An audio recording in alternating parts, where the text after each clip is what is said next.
আওয়ামী লীগ ফ্যাসিস্টের অন্যতম দর্শক ছিল, অন্যতম সহযোগী ছিল ওবায়দুল কাদের। পুরো বাংলার মানুষের প্রতি এই ওবায়দুল কাদের অবিচার নির্যাতনের আজকের এই বহিঃপ্রকাশ হচ্ছে। এই তার বাড়িঘর ভাঙচুর, এখানে শুধুমাত্র ছাত্ররা না, সকল স্তরের ছাত্র জনতা একসাথে দলমত নির্বিশেষে তার বাড়ির উপর হামলা করেছেন। তবে আপনাদেরকে একটা জানিয়ে রাখতে চাই, কোনো একজন নিরাপদ মানুষও এই হামলার শিকার হয়নি, কোনো একজন নিরাপদ মানুষের বাড়ির একটা গ্লাসও ভাঙা হয়নি। শুধুমাত্র নিরপরাধ ছিল। সেক্ষেত্রে আসি শুধুমাত্র ওবায়দুল কাদেরের যে বসত বাড়ি ছিল, এই বসত বাড়ির প্রতি মানুষের খুব মানুষ প্রকাশ করেছেন।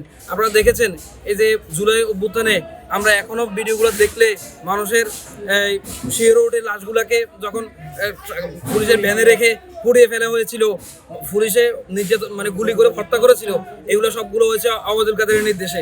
সেই ক্ষেত্রে আসে, যেহেতু ওবায়দুল কাদেরের নির্দেশে এই হত্যাকাণ্ড চলেছিল, নরকীয় হত্যাকাণ্ড চলেছিল 24 সাল, 18 সাল, এরপর হচ্ছে 14 সাল, 9 সাল, এই সবগুলার ক্ষোভের প্রকাশ হচ্ছে আজকের এই মানুষের বিক্ষোভ ভাঙচুর। ওবায়দুল কাদের তার ভাই কাদের মির্জা সহ এই এলাকার মানুষদের প্রতি কিভাবে স্টিম রোলার চালিয়েছে, এই এলাকার মানুষদের প্রতি যে কিভাবে নির্যাতন চালিয়েছে, তারই বহিঃপ্রকাশ হিসেবে আজকের এই ভাঙচুর, তার বাড়ি ভাঙচুর চলছে।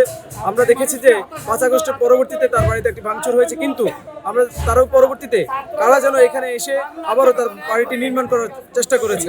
সেই জায়গা থেকে আমরা বলতে চাই, আজকে ক্ষুব্ধ ছাত্র জনতা হচ্ছে আবারও তার বাড়িটি আজকে ভেঙে গুড়িয়ে দিচ্ছে। সেই জায়গা থেকে এখনো পর্যন্ত বুলডোজার এসে পৌঁছেনি। বুলডোজার অতি শীঘ্রই চলে আসবে। বুলডোজার আসার পরে হচ্ছে ছাত্র জনতার নেতৃত্বে এখানকার যে বাড়িটি আছে সেটি ভেঙে দেওয়া হবে। ছাত্র জনতার নেতৃত্বে আজকের এই ভাঙচুর তথা এখানে তার বাড়িতে হামলা হয়েছে। এখানে বুলডোজার যে বিষয়টি সেটা হচ্ছে, ইতিমধ্যে আমরা জেনেছি যে বুলডোজারটি এখানে ভাঙচুর করার পরবর্তীতে সাবেক সদরের এমপি একরামুল করিম চৌধুরীর বাড়িতে যাওয়ার বিষয়টি আমরা জেনেছি।